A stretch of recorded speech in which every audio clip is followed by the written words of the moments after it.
All right, let's talk about something that I guarantee every single one of us deals with. It's that constant nagging battle between the person we want to be and, well, the person we actually are from moment to moment. I mean, you know the drill, right? You map it all out. You're going to start saving money, you're going to eat healthy, you're going to finally tackle that big project, be a better partner, and it's all going to start tomorrow. But for some reason, tomorrow just has a way of never quite showing up. So that's what we're going to do. We're going to dive into the science of why tomorrow is always so much more appealing. We'll look at the sneaky psychological traps we all fall into, and this is the important part. We're going to uncover a really powerful, proven way to finally close that gap between our good intentions and what we actually do. Okay, let's jump right in. The entire problem really starts with this massive canyon between what we plan to do and, what really happens. And I mean, just look at these examples, right? They're almost too real. Our plans are so noble, but our reality? Yeah, it tends to look a bit more like mounting credit card debt, a few extra pounds we swear weren't there last week, and treating our partner like, and I'm quoting here, a sexless errand boy. It's hilarious because it's just so painfully true for so many of us. So what gives? What is this huge disconnect? Are we all just lazy? Are we fundamentally flawed? Well, the answer is a lot more interesting than that, and it actually has a name. Economists call this whole mess intertemporal choice. Fancy term, simple idea. It's literally any choice you make right now that's going to affect you down the line. Eating the donut versus the apple, saving $10 versus spending it. You're making these choices all day, every day. And as it turns out, our brains are basically hardwired to mess these up pretty badly when the future is involved. To really get why, you gotta understand that there are basically these two major psychological culprits at war inside your head. You can think of it like you've got two completely different brains fighting for control of the same body. Okay, so culprit number one is this beast called hyperbolic discounting. Sounds complicated, I know, but the idea is dead simple. A reward you have to wait for just doesn't feel as real or as valuable as a reward you can have right now. We massively discount the value of anything that isn't immediate. Okay, this is where the math of motivation gets absolutely fascinating. So let's say going to the gym costs you 6 units of effort right now. The future benefit, getting that chiseled physique, is worth a solid 8 units. On paper, that's a win. You should totally go. But here's the trap. Because of hyperbolic discounting, that future 8-unit reward only feels like it's worth maybe 4 units in this moment. And all of a sudden, you're looking at a net loss.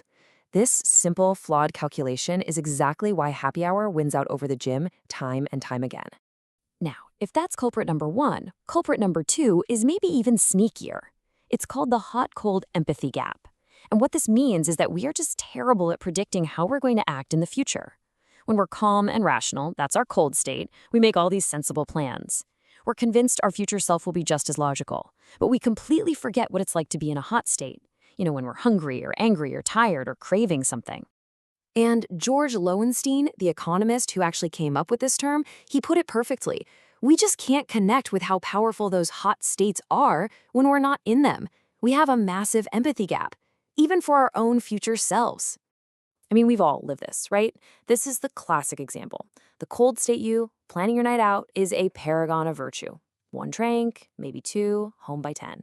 But then the hot state you shows up at the party, the music is going, friends are there, and suddenly that version of you has a completely different set of priorities. And guess which one makes the final call? So, if our brains are wired with these empathy gaps and this crazy discounting of the future, are we just doomed to make bad choices forever? Well, no, not at all. Because there's this really elegant, really clever solution for this. It's called a commitment device. So what is it? A commitment device is basically a trick. It's a tool that your rational, cold self can use to control or at least influence your impulsive, hot self. It's a way of locking in your good intentions, making it way harder, sometimes even impossible, for your future self to bail. And the cool thing is, once you start looking for them, you realize these things are everywhere. That automatic deduction for your 401k, that's a commitment device. It forces you to save. Choosing to have extra taxes taken from your paycheck so you get a big refund, that's a forced savings plan. There are even websites like stickcom.com where you literally put your money and your reputation on the line to hit a goal. And, what is marriage if not the ultimate commitment device, forcing us to think long term? Okay, so this is all great in theory, but let's see how these ideas actually work in the real world with a couple of really interesting case studies. So first up, meet Alice and Mark.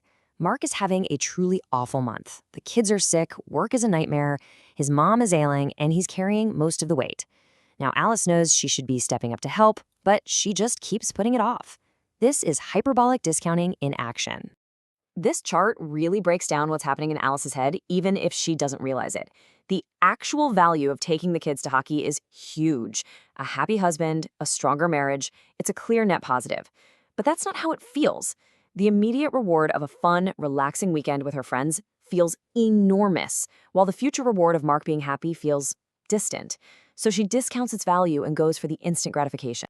So after a huge fight, Alice gets it. She knows she has to change. And this is the key, she doesn't just promise to be better. She builds a system. She creates commitment devices. She swaps dinners for breakfast meetings so she has to be home at night. She signs up to be a coach so other people will hold her accountable. And by prepaying for things like catering and babysitters, she makes it financially painful to back out. She's using her calm, cold state self to build a cage for her impulsive future self. It's brilliant. All right, next up we have Howard and Jen. And Howard has a temper. When he's calm, in his cold state, he feels terrible about his outbursts and swears he'll control himself. But then he comes home, he's stressed, he's tired, he's in a hot state, and he just loses it over something small like toys on the floor. His cold self just cannot comprehend the power of his hot self. So their solution was this incredible, if a little unconventional, commitment device they called the red flag game. What it did was create immediate, very real consequences for Howard's behavior. The reward for keeping his cool wasn't some fuzzy future benefit. It was a powerful present-day motivator, and a penalty for losing it was an immediate cost. It gave his hot state self a very, very compelling reason to finally listen to what his cold state self wanted all along. So when you boil all this down, what's the big lesson here? It's that willpower, well, it's not always going to be enough. We can't just grit our teeth and try harder. We have to be smarter than our own brains. We have to actively design systems and build these commitment devices that make it easier for our better selves to win the fight. And that really leaves us with one final big question to ask yourself. When you look at your own life, at your goals, at the things you struggle with, who's really calling the shots? Is it the calm, rational you, the one who plans for a better future? Or is it the impulsive, in-the-moment you who just wants what feels good right now?